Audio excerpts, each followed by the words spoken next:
Hi, it's Corrine. Thanks so much for stopping by.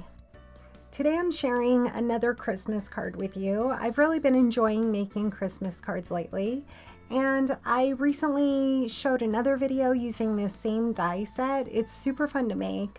This card is a little busy and it's a little involved, but I was making it for somebody specific and I know that they're going to love it.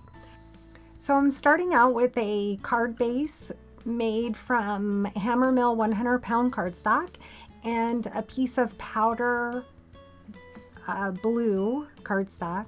Maybe that's Harbor by Concord and Ninth.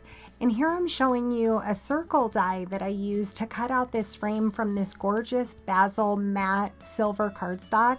I end up not using this, but I show it a few times throughout the video. So I just wanted to explain here why you see it in the video. My thought was making a large ornament and putting this scene inside of the ornament, but I changed my mind and I will use that for a different card. I also pulled out a Spellbinders 3D embossing folder, Spellbinders Picture Perfect Autumn, Christina Werner and Concord and Ninth gift bow dies, and then also a polka dot embossing folder from Cuttlebug that I've had in my stash for a long time. So again, thinking I was going to use it, I do still use this embossing folder. I use it for the back of my card base, but at this point I was going a completely different direction, but I did want to give you a close-up look at how pretty this 3D folder is. I do like to use a little bit of water to wet it just so it doesn't crack the cardstock. That Flurry of Snowflakes is one of my favorite embossing folders. Same with this Cuttlebug one. I've had this in my stash for probably 15 years. It just gives a little bit of texture to the Christmas tree. So now I wanted to cut out a little snow hill. I'm using that Picture Perfect Autumn from Spellbinders. I love to use my dies over and over so I can get as much use out of them as possible. And so I'm using one of the hills and I cut two pieces out. Again, just using Hammermill cardstock. This is the 80-pound.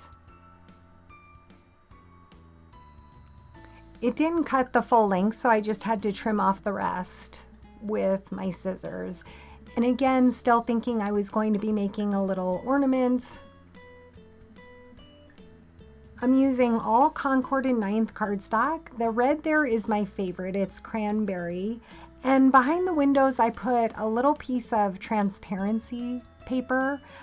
That's a big pack. You can get 100 pieces. I use it all the time, and I've had that in my stash for a very long time.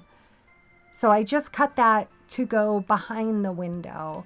And now I'm just going to ink blend some of the pieces using, I started out using tone on tone, so I was using cranberry ink, but I ended up using espresso distress ink, and I'm working on a Glassboard Studio magnetic glass mat, so it's super easy to clean up. I do have a discount code in the description box, and as of this video they have a Black Friday sale where you can get 20% off any item in their store. So I'm just using a fine tip glue bottle, adhering down all my pieces. It does help if you have a pair of reverse tweezers, a gem picker as well. Sorry about my voice. I have a little bit of, I'm dealing with some allergies right now. So it was easy for me to roughly cut out that piece of acetate to go behind the car. And then once I glued it on, I just trimmed it up a little bit better. Again, just using some wet glue and setting it under a block to dry. Sometimes I use magnets to set things under, other times I use blocks. It just depends on how big of an area that I want to place something on. So I had the idea to use some twine that I had in my stash and wrap it around the tree to make it look like that's how it was tied onto the car. So in order to do that, I'm going to decorate my tree first. I'm adding these base lights. So the base of the tree is cut from avocado, I believe, and the darker the tree light strands, the darker, is cut out of artichoke. I love using those two colors together. They coordinate very well. So I just kind of alternated them.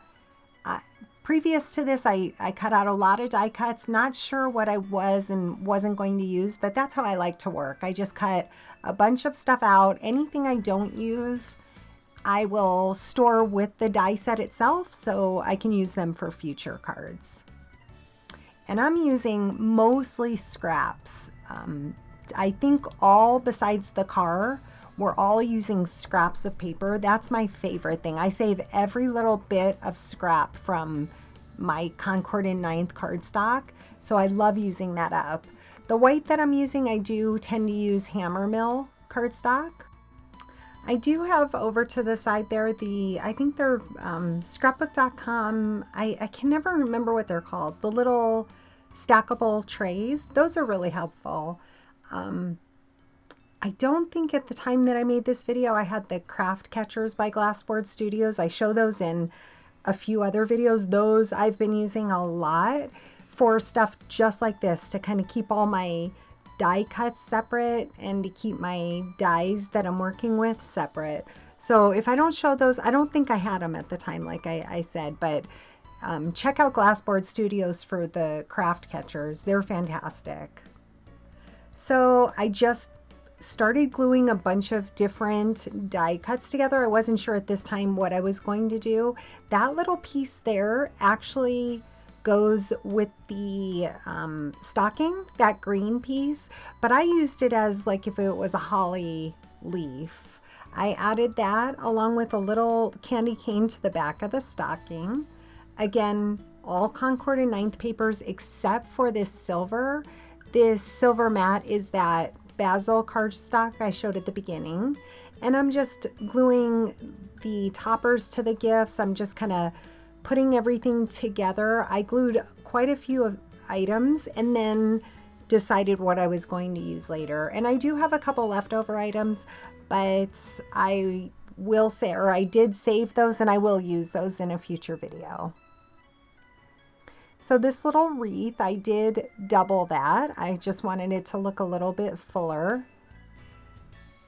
And this is a cute little envelope. It comes with a heart.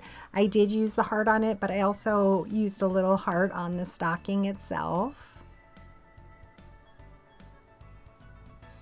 Having a little jewel picker is very helpful, and they're only a couple dollars. I've even seen them at Walmart, I want to say it was, for a couple dollars. So back to my idea of using the twine that I had in my stash, I decided I wanted to wrap it around the tree, but I also wanted to wrap it around the hood of the car. And so I just pried up that acetate paper. I'm sorry that my head gets in the way a little bit, but I pried up that acetate paper a little bit just so I could thread the twine through, and it turned out really cute. I was really happy with that. I put everything together with a little bit of glue, used my reverse tweezers. I used some heavy weights and I let everything dry. Trimmed off the excess twine. And now here's where I'm kind of laying everything out. Again, my idea was I was going to use a ornament topper by Gina K and make this into a hanging ornament, which I'm still going to do, but with I do that with a different die set. This one, I really wanted it to extend up the card. I wanted just a ton of stuff hanging off the top of the car or piled on top of the car. So that's why I changed my mind, and I'll set that aside. Here's that powder blue cardstock. I went ahead and used that Spellbinders 3D embossing flurry of snowflakes, and I did add foam tape to the entire back of it, added a little bit of wet glue, so I gave me a minute to kind of move it around to dry. I love having the dimension on it. And there's my little snow bank. Again, just kind of laying everything out. There are some, like that little trail of lights, I ended up not using, and I just kind of moved things around to see what looked good to me.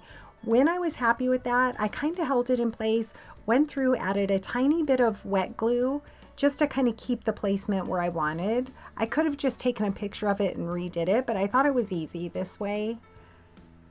I set some magnets on it, giving it a moment to dry. And now I'm going to pop up the card, but I'm only using Stampin' Up! Foam squares, so they're very low profile. So it just gives it, I didn't want too much bulk, but I did want the presents and wreath to sit kind of behind the tree slightly.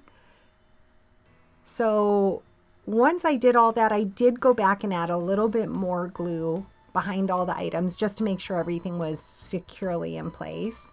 And now I'm going through and just adding a little bit of white gel detail, gel pen. I'm using a Sakura number 10. Added it to the tires and around the car. I don't think I added it anywhere else. And now I'm using a Christina Warner stamp, and I'm going to heat emboss this. So I used a piece of artichoke cardstock, which matches the colors I used on the front. I went ahead and used a powder bag tool just to prep my cardstock, and now I'm using some white embossing powder by Ranger. I do let my heat gun clean, or not clean, I cleaned up my embossing powder.